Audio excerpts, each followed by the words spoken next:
want to bring in Raydon DeChene. She was at the event right now. She saw the attack. She's on the phone. Raydon, I hope I'm pronouncing your name right. If you could tell us where you were, what you saw, what happened. Yeah, so I was clear up at the front. So they had the tent set up for where Charlie was going to be. And then they had the cattle grade set up with a little walkway for the people that were going to debate him. And then I was the grate right behind it. So I was right by the walkway. So I was right up front. And then what happened? When the actual shot was fired, where were you? What did you see or hear? So I was, he was just talking to the second debater. And ironically, it was about the transgender shooter. And, they're talking about, not allowing them to purchase firearms. And he was talking back and forth with the guy. And then all of a sudden I hear up top, I see Charlie. I think it got his carotid. I just saw him grab, it looked like his neck, and there's just blood pouring out everywhere. And his eyes kind of rolled back. And at that point, I kind of looked up because it sounded like it came up from behind me up the hill. And it was just one pop. And then we all dropped to the ground, and then they told us all to run. So we all ran out. Yeah, I'm imagining pandemonium at that point. Did you see medical personnel attend to him, and what happened after that? By the time I looked up, he was already off. He was already out. He was already out of the tent. There were some police officers up there. There was his security.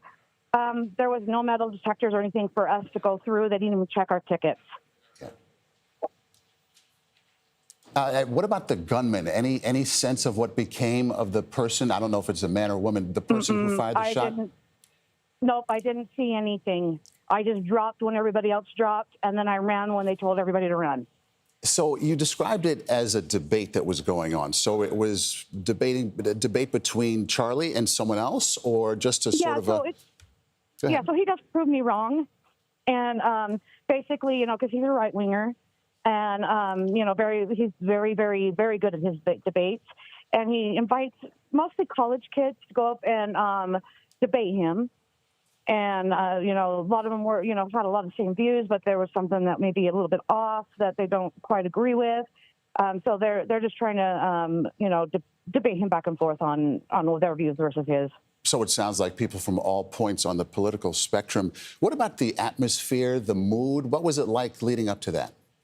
Oh, man, we were all having fun. We were shouting, USA and Charlie Kirk and listening to some, 80s music like Queen and that, and just stuff to pump you up.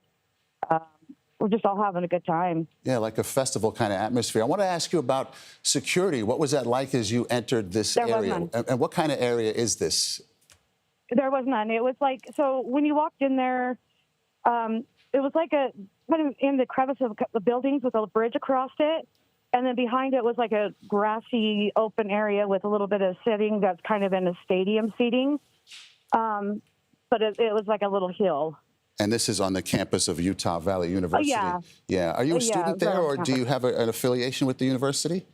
No, I'm old. I'm in my 50s, so a lot of these people were college-age students, but there was quite a few, actually, I would say, that were around my age, too. Yeah. And where did you get out? You ran out of there. Where'd you go, and what did everybody else do who was with you?